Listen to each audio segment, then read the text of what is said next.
போல் இந்த சைடு எதுவும் ஹீட் ஆகலை. ஸோ அப்படியே நான் டேர்ன் பண்ணிக்கிறேன். இந்த எங்கிட்ட ஐசி மாத்திரமோ அந்த சைடு இப்போ டேர்ன் பண்ணியிருக்கேன்.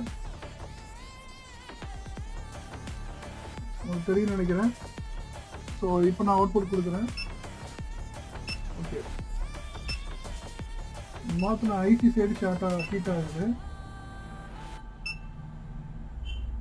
இன்னும் நான் ஜூம் பண்ணிக்கிறேன்.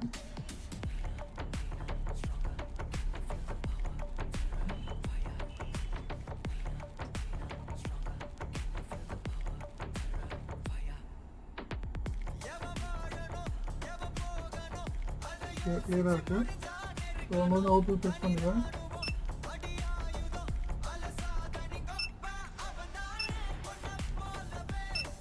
நல்லா பார்த்தீங்கன்னா ஐசி பக்கத்தில் கூட கெப்பாசிட்டர் பயங்கரமாக ஹீட் ஆகுது. கேமரா கிளியராக தெரியுதான்னு தெரியல.